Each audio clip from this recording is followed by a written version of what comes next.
కట్టడాలైనా ఏదైనా అది ఆయన పని, ఆయన చేసుకుంటాడు. మనం ఎవరో అప్పు చేయడానికి అన్నా. వెంటనే నాకు సిగ్గు అనిపించింది. నేనేంటి ఇంత చీప్గా ఆలోచన చేశాను?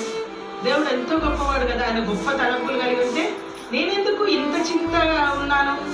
నేను తెల్లవారినప్పుడు నేనెందుకు ఇంత చింతలో పడుతున్నాను అని చెప్పేసి నాకు నేనుగా అనుకుని వెంటనే ప్రభువా నన్ను క్షమించు, మందిరం కొరకు నేనేం చేయను, అప్పు చేయను, అది తీర్చడానికి నాకు శక్తి, ఒకవేళ నేను అలాగున చేయాలని అటువంటి ఛాన్స్ వస్తే కనుక వెనక్కి తీసుకోవడానికి సహాయం చేయాలి, లేదంటే నాకున్న దాంట్లో నేను చేయడానికి నాకు సహాయం. అలాగున నేను ప్రార్థన చేసుకున్నాను.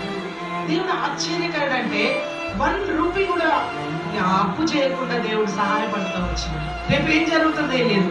నేను రూపాయి అప్పుండి పోతే దేవుని రాజ్యానికి పాత్రలుగా కాలేము. గుర్తుపెట్టుకోండి, దేవుని పిల్లలు అస్సలు అప్పులు చేయొద్దండి. అసలు ఈ గుణవంతురాలైన స్త్రీ మనకు నేర్పే సత్యం అదే. ఆమె ఏం చేస్తుంది? తాను కూడబెట్టిన ధనం, ఏ ధనం?